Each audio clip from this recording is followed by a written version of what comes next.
秦老板，哎呦，多年没见了。那可不是嘛，来吧。哎呀，秦老板啊，哎，这么些年，您这一直在这守着呢。唉，这人老了，念旧，时间长了也就习惯了。怎么样，现在还好啊？挺好的。哎，对了，今晚你想吃什么？说。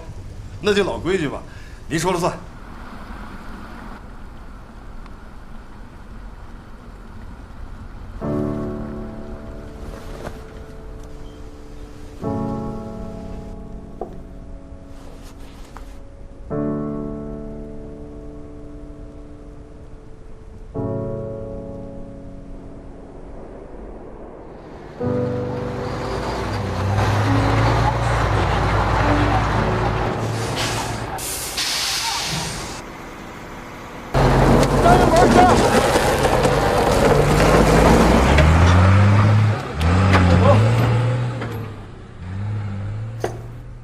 哦，来了。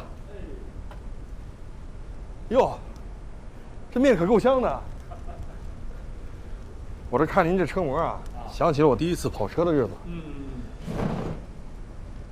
说实话啊，我是真是挺怀念回去在路上的日子。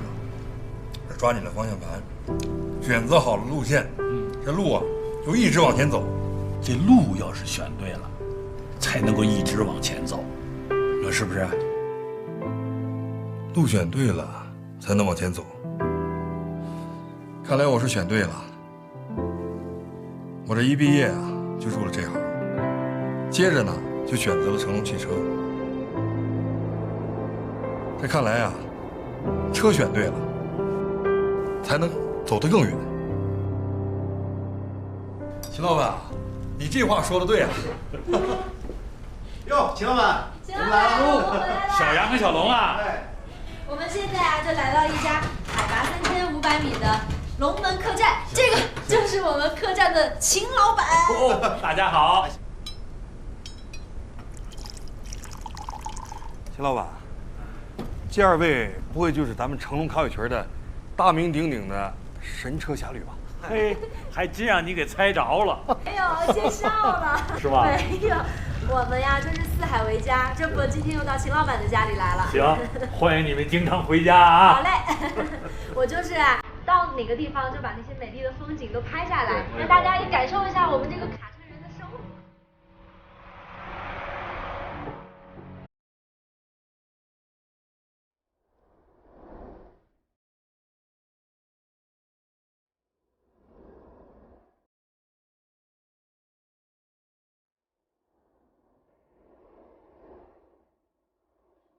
说的秦老板啊，一辆靠谱的车呀，和一个爱的人，共同携手啊，走遍天涯，这不正是咱们卡车人的浪漫吗？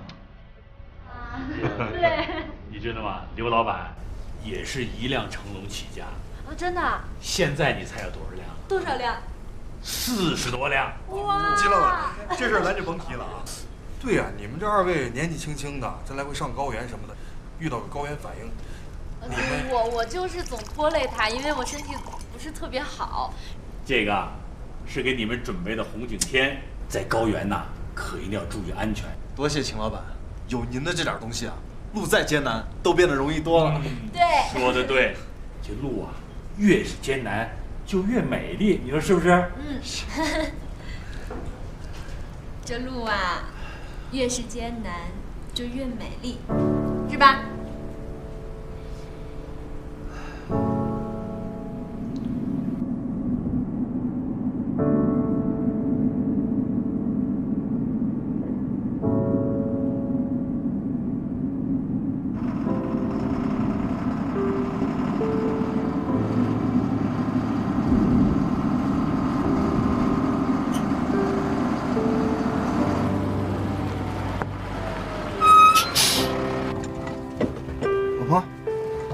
老婆，醒醒！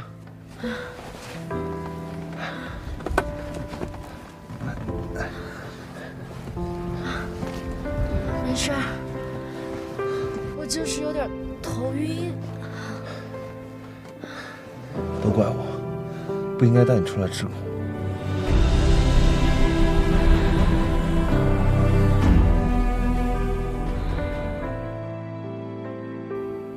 你说你在家里待着多好。没事的，有你在，哪儿都是家。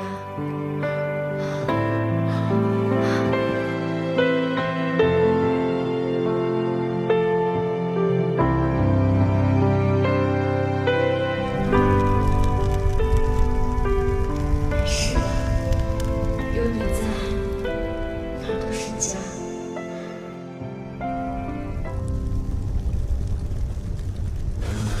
哎呦，哥哥，哎，你这身体还好，又出来跑车了。来来来，坐。往这坐。哎，坐。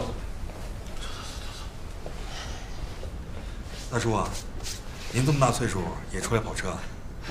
大哥，我爸这次他是出来玩的。玩儿？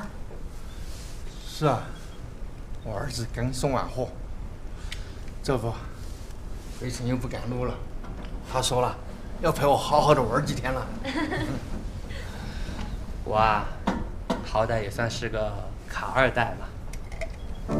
这卡车人的辛苦啊，还真只有你自己做了卡车人才能知道。像以前我小时候，总觉得我爸怎么老是不回家呀？有时候刚一回到家，就马上又出门跑车了，很少关心我。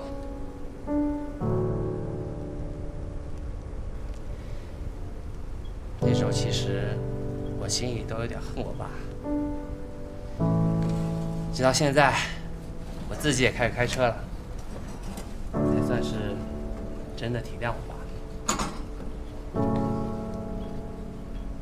不过你们还别说，我现在那车比我爸那时候的车强不少啊，那是更舒适、更安全。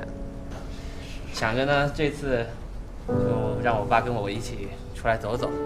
换个位置，换个心情，走一走，看一看爸他以前走过的那些路。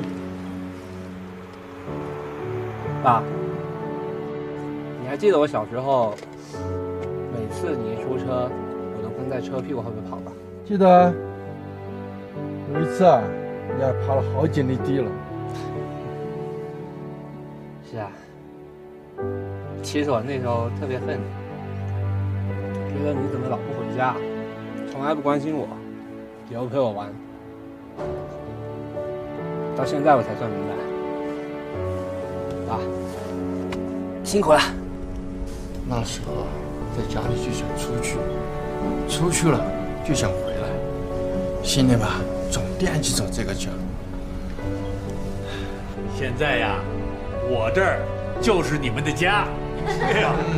邢老板，啊那您这店打算开到什么时候啊？哎，只要你们有需要，我这店就是你们永远的家。好，太好了。